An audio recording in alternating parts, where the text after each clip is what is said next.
అలానే మిసెస్లో అమెరికా అవసాన దశకు చేరుకుంది.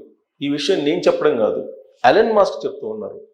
తాజాగా ట్రంప్ తీసుకొచ్చినటువంటి బిగ్ బ్యూటిఫుల్ బిల్ ఏదైతే ఉందో అది కొన్ని లక్షల ఉద్యోగాలని పోగొడుతుంది అనేది ఎలన్ మస్క్ అంచనా వేస్తున్నారు. కేవలం సెనేట్లో 2 ఓట్ల వ్యత్యాసంతో ఈ బిగ్ బ్యూటిఫుల్ బిల్లు ఆమోదం పొందింది. దీని కారణంగా పాత కంపెనీలు ఒకవేళ లాభపడచ్చేమో కానీ కొత్త కంపెనీలు వచ్చే అవకాశం లేదు అని చెప్పి ఎలన్ మస్క్ చెప్తున్నారు. Great America, make America great again ఇలాంటివన్నీ చెప్తున్నారు.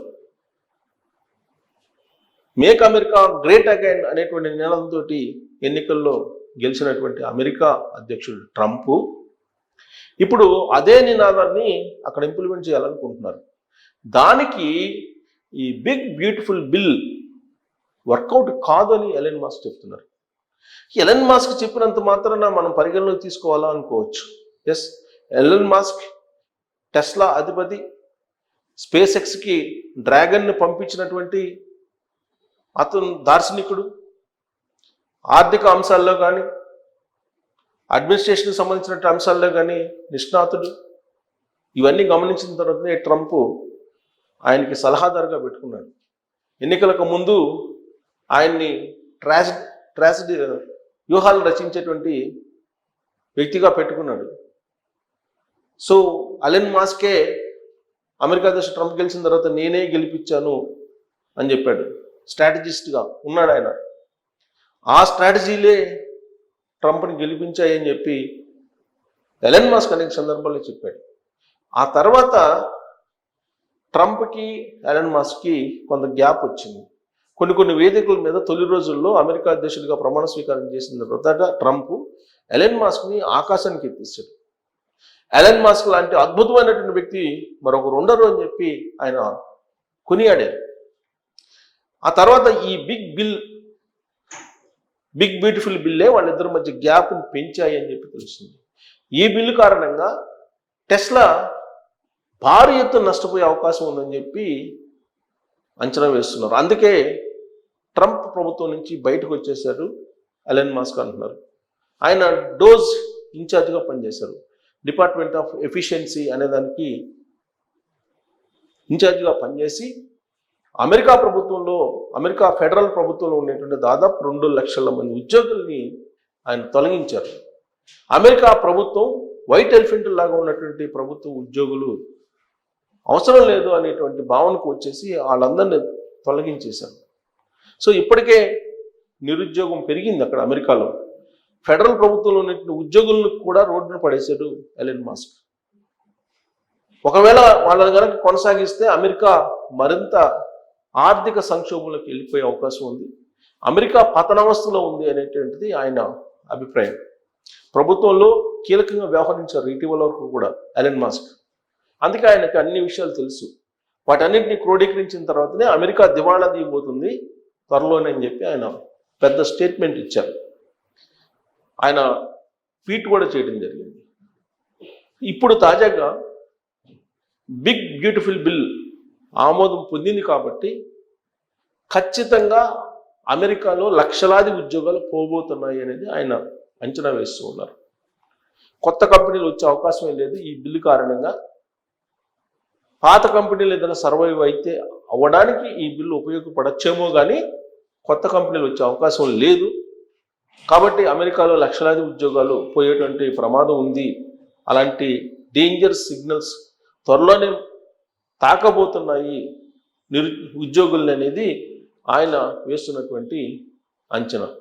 సో వీళ్ళిద్దరి మధ్య ఒక వార్ నడుస్తుంది, ట్రంప్ అలాగే ఎలన్ మస్క్ మధ్య. వీళ్ళిద్దరూ బిజినెస్ పీపుల్ బేసికల్గా. ట్రంప్ బిజినెస్ పీపులే, అలాగే ఎలన్ మస్క్ బిజినెస్ పీపులే. ఇప్పుడు ట్రంప్ పొలిటికల్గా ఆయన అధ్యక్షుడు అయ్యారు.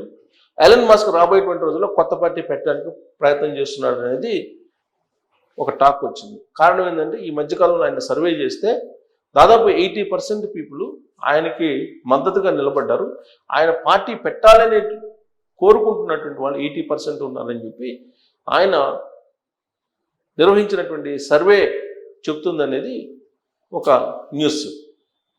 సరే, ఇప్పుడు ఎలన్ మస్క్ చెప్పింది నమ్ముదామా అని అంటే ఖచ్చితంగా ఆయన బిజినెస్లన్నీ సక్సెస్ అయ్యారు కాబట్టి, ఆయన అంచనాలన్నీ సాకారం అయ్యాయి కాబట్టి, ఆయన ఏదైతే ఎక్స్పెక్ట్ చేశారో అదంతా జరుగుతూ వచ్చింది కాబట్టి, ఒక సక్సెస్ఫుల్ బిజినెస్ మెన్గా ఉన్నారు కాబట్టి, ప్రభుత్వంలో కూడా రాబోయేటువంటి రోజుల్లో ఏం జరగబోతుంది, అమెరికా దేశం యొక్క పరిస్థితి ఏంటి అనేది ఆయన అంచనా వేసిన తర్వాతనే ఇలాంటి స్టేట్మెంట్స్ ఇచ్చి ఉంటారని చెప్పేసి అనుకోవచ్చు. దీనికి బలం చేకూరేలాగా ట్రంప్ నిర్ణయాలు కూడా ఉన్నాయి. ఈ ఇమ్మిగ్రేషన్కి సంబంధించినటువంటి బిల్లు, అలాగే పుట్టుకతోటే పౌరసత్వం, జన్మతః పౌరసత్వం, దీని మీద ఆల్రెడీ ఆయన ఎగ్జిక్యూటివ్ ఆర్డర్ ఇచ్చాడు ట్రంప్. కానీ అక్కడ ఉన్నటువంటి కోర్టులు పెండింగ్ పెట్టాయి. దాని మీద సుప్రీంకోర్టుకి వెళ్ళారు ట్రంప్. అక్కడ ఇప్పుడు పోరాడుతున్నారు. ఆయన ఏదైతే అనుకున్నారో, ఆయన ఏదైతే ఎగ్జిక్యూటివ్ ఆర్డర్స్ ఇచ్చారో వాటిని ఇంప్లిమెంట్ చేయాలని చెప్పి అనుకుంటూ ఆయన న్యాయపరంగా పోరాడుతున్నారు. అది కూడా అమలు అయ్యేటువంటి అవకాశం ఉందని అంటున్నారు.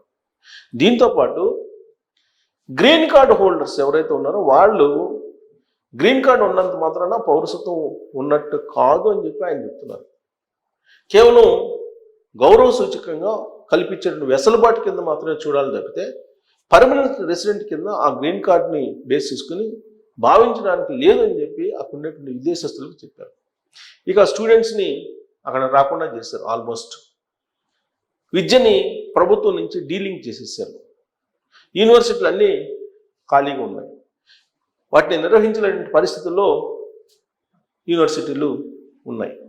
ఇక ఇల్లీగల్ ఇమ్మిగ్రెంట్స్ అంటూ కొంతమందిని ఆ దేశం నుంచి పంపించేటువంటి ప్రయత్నం చేస్తున్నారు.